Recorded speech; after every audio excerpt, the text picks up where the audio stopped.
Ang kapal din naman po ng pagmumukha nito ni Jason sa para sabihing bumaba na sa pwesto at umalis na sa pagkapangulo si PBBM, mga kababayan. Meron po kasi siyang pinost na ganito, ayan po. Yan po ang bagong pinapakalat ng mga DDS na talaga naman pong nakakainit ng ulo, mga kababayan. Sabi dyan, Filipinos big mistake, nakalagay BBM. Ang lakas naman ng loob mong sabihin yan. Nagamitin mo pa yung term na Pilipino as if kayong madami at majority. Sabi niya kasi dito, mga kababayan, sa kanyang post, President Bonget. Tignan nyo ang tawag, Bonget, no? Parang sinasabi, alam niyo naman kung anong salita ang katulog niyan eh. Wala talagang respeto ang mga ito. Sabi niya, President Bonget, you still have time, cut and cut clean. Step down and leave. The Filipinos are now ready to correct the mistakes they made. Huwag niyong maliitin ang kakayanan ng taong bayan. Ito yung sinasabi ko, mga kababayan, ginagamit nila ang salitang Filipino at ang salitang taong bayan. The loyalty checks and the corresponding pledges are nothing but smokescreen of what is forthcoming. Kapag sabay-sabay nang lumabas ng bahay at nagpunta na sa kalye ang mga tao, hindi mo na mapipigilan yan. Kakalad ka rin ka ng mga iyan palabas ng palasyo. Ito, mga kababayan, ang nakakapikon. Ang lakas ng loob sabing kakalad ka rin si PBBM palabas ng palasyo. Ito po yung sinasabi ko, mga kababayan. Huwag nyong gamitin, mga DDS, huwag nyong gamitin yung salitang taong bayan at mga Pilipino dahil hindi kayong majority.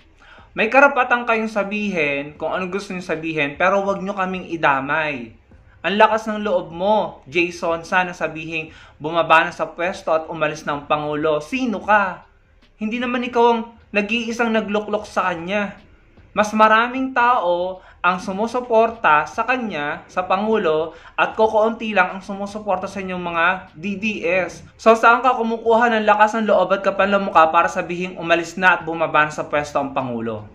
Unang-una, kaya kayo namayagpag, kaya nanalong mga idol nyo nung nakaraang administrasyon dahil ginamit ang salitang Marcos. Dahil kinuha ang loob ng mga loyalista at mga Marcos supporter. Kaya kayo dumami noong panahon nyo.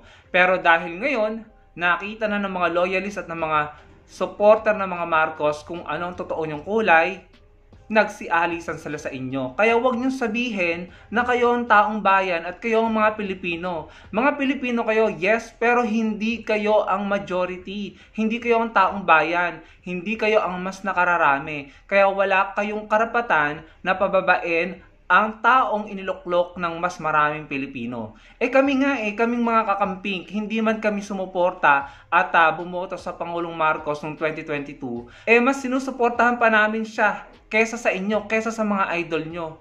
At kahit kami mismo ay haharang sa gate ng Palasyo ng Malacanang kung susubukan yung kalad ka rin ng Pangulo palabas ng Palasyo ng Malacanang, ang kapal ng mukha mo para sabihin yan. Alam mo, wag mong gamitin kami, ang taong bayan, ang nakararaming Pilipino para sabihin ng mga salitang yan dahil sa totoo lang nakakadiri. Hindi ka tanggap-tanggap. Hindi nyo nga masustain yung maisog rally nyo, pati yung edge sa people power nyo, naglaho na ng kusa, natunaw na ng kusa, tapos sasabihin mo, taong bayan, mga Pilipino, gustong pababain ang Pangulong Bongbong Marcos, kayo lang ang may gusto niyan. At kapag sinubukan nyo na pumunta ng Palasyo ng Malacanang, hindi lang mga loyalista at mga Marcos supporter ang makakaharap nyo. Pati mga dilawan at mga kakamping, makakabangga nyo. Haharang kami sa inyo doon at pag sinubukan yung kalad ka rin, baka kayo ang makaladkad palabas. Ang bayolente ng mga pinagsasabi mo. Tama ba yan? Na tila naghihimo ka na lagi na lang mag-aklas, magtipon, mag-rally, mag-welga. Di ba kayo yung ayaw na ayaw ng welga?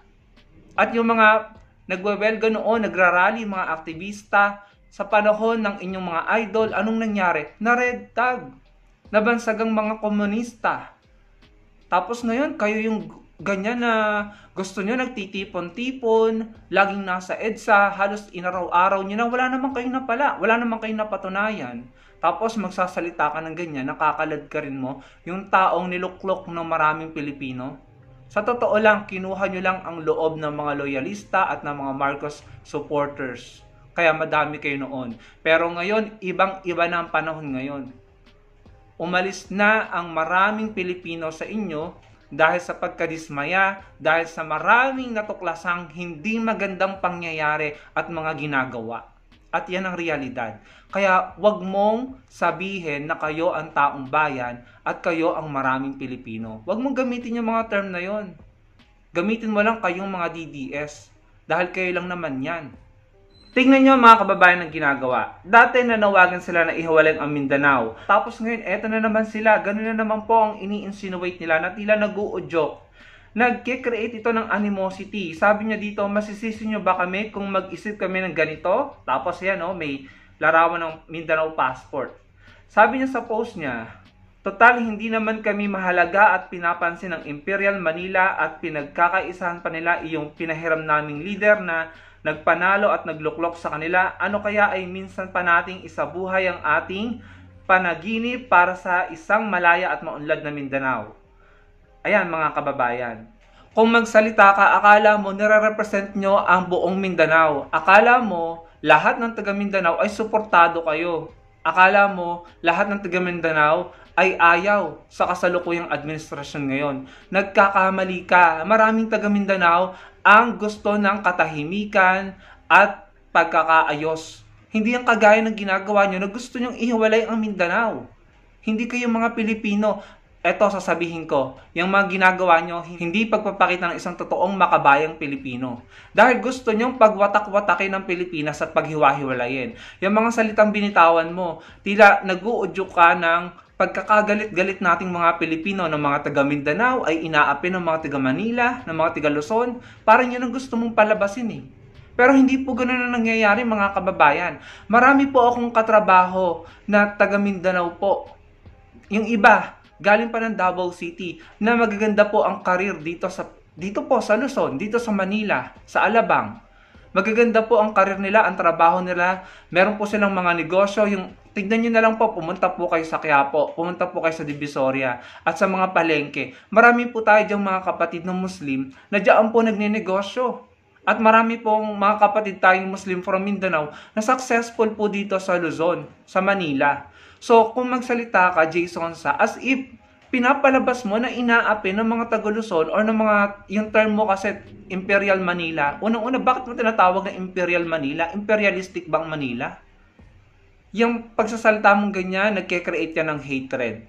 Pinapalabas mo na tila inaapi ang mga tiga Mindanao ng mga tiga Luzon. Yan ang nagdudulot ng pagkakawatak-watak natin. Yung ginagawa niyong pagrarally-rally at yung mga salitaan yung ganyan. Nagpapakalat kayo ng mga larawan ng Mindanao passport. Tama ba yan? Yan mga kababayan ang gusto po ng China. Divided po ang mga Pilipino. Gusto nila yan para tayo ay madali nilang masakop at makonquer. At para mas madali nilang maisulong, maikilos at mai-advance ang kanilang layunin sa Pilipinas. Yan po ang gusto ng China. Sino ba yung mga maka-China? Yung kampo po nila, mga DDS, mga kampo ng mga DDS. Kaya ano po yung mga ginagawa nila ngayon? Yung mga ginagawa nila ngayon, nagpapahiwatig po ng pagkakawatak-watak or gustong pagwatak-watakin ng mga Pilipino. Para ano? Para mawala ng tuluyan? Para mawala ang Pilipinas? Mawala na ng isang Pilipinas? Ang sama nyo. Unang-una, ginagamit mo ang term na Pilipino, mga Pilipino, taong bayan, para pababain ng Pangulong Marcos Jr. na niluklok ng maraming Pilipino na kahit hindi bumoto sa kanya ngayon ay nakakakuha na ng suporta para sa kanya. Tapos kayo na itong minority kayo, wala pa nga yata kayong 3 milyon or 2 milyon, kung magsalita ka, akala mo kayo yung majority. Hindi nyo naman napatunayan. Ang tagal nyo nang nagrarally. Tapos mananawagan ka pa ng paghihiwalay ng Mindanao. Tapos magsasalita ka na tila inaapi ng mga taga-Luzon ang mga taga Mindanao. Huwag po kayong maniwala mga kababayan. Yan po ang estratehiya ng mga tao o ng mga bansang gustong pagwatak-watakin ng Pilipinas para maikilos nila ang kanilang interes dito sa bansa natin. Kailangan po nating magkaisa. Kung hindi man natin makakasama ang mga DDS dahil sila po ay mga panatiko, siguraduhin natin na tayong mas maraming Pilipino ay sama-sama at nagkakaisa. Irespeto mo naman, Jason, sa yung desisyon ng maraming Pilipino na niluklok si Pangulong Bongbong Marcos. irespeto mo naman hanggang 2028 lang. Pwede naman kayong kumandidato ulit sa 2028 at tignan nyo kung ano magiging desisyon ng mga Pilipino.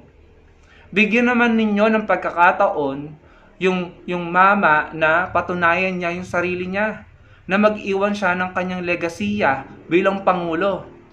Bigyan niyo naman siya ng pagkakataon na ipakita niya kung ano yung kaya niyang gawin. Hindi yung pangalawang taon pa lang niya. Actually, more than 1 year pa lang ng panunungkulan ng Pangulong Marcos kung ano-ano nang pinagsasabi nyo at kung ano-ano nang pinagagagawa nyo, na gusto nyo na siya agad mapatalsik. Tama ba yun? Sa mga kababayan namin sa Mindanao at sa mga kababayan namin na taga Mindanao na naandito sa Luzon at sa Visaya, huwag po kayo magpapadala sa mga ganitong post or panawagan. Kayo po ay Pilipino, kami rin po ay Pilipino. Pilipino po tayo pare-pareho. Dapat po tayo nagkakaisa at nagsasama-sama. Bigyan po natin ng pagkakataon ng ating gobyerno na magpakitang gilas, na magtrabaho.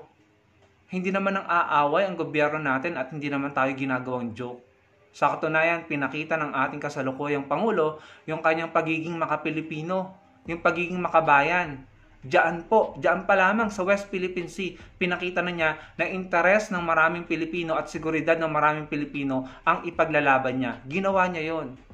Napahangang kami dahil tinupad niya ang kagustuhan ng maraming Pilipino. Siguro dahil nakita na niya na naaayon sa konstitusyon, ganito ang dapat kong gawin, na ganito pala ang gusto ng maraming Pilipino, na ganito pala ang dapat according sa AFP, sa National Security, yon ang ginampanan niya. Ibig sabihin, hindi siya nagpakatuta sa China at hindi siya naging sunod-sunuran sa mga tao na dati ay kaalyado niya. Mas inuna niya ang kapakanan ng mga Pilipino kaysa hodang makaaway niya yung mga tao na kasama niya dati na mga maka-China. Ibig sabihin lang nito, mas mahalaga sa kanya ang interes at seguridad ng mga Pilipino. Kaya mga kababayan namin dyan sa Mindanao, no? At mga kababayan namin taga Mindanao na nandito sa Visaya at sa Luzon, huwag po kayong basta-basta magpadala sa mga ganito. Baka nag-a-appeal lang yung mga yan sa emosyon ninyo para magalit kayo. Huwag po tayong magpadala. Maging matinik tayo at maging matalino. Huwag po tayong magpapagamit. Huwag po tayong pumayag na masira ang pagkakaisa ng mga Pilipino. Hindi po tayo pwedeng maging watak-watak dahil kapag nagkawatak-watak tayo, tayo po ang talo. Masasakop po tayo ng bansang may maitim na interes at balak sa atin. At yun na yung kami ng ating West Philippine Sea, ang Benham Rice, ang China, mga kababayan. Huwag po tayong pumayag. Yun lamang mga kababayan, nakakainit lang po talaga ng ulo yung mga salitang kakalad ka rin, bumaba na sa pwesto, na umalis na or lumayas na, tapos gagamitin ng salitang taong bayan at mga Pilipino. Sino ka? Sino kayo? Hindi kayo ang majority, kami ang majority. Sana po ay wag po tayong magpadala sa mga ganito. Maging maka-Pilipino at makabansa tayo. Wag tayong pumayag na maging watak-watak ang bansa natin, tayong mga Pilipino. Salamat po sa panonood. Sana po i-like ng video natin at makapag-komento kayo. Maglabas kayo ng hinaing nyo patungkol dito sa pinost ni Jason dahil talaga naman po nakakagalit po yung ganyan. At magkita-kita po tayo sa susunod kong video. Maraming pong salamat.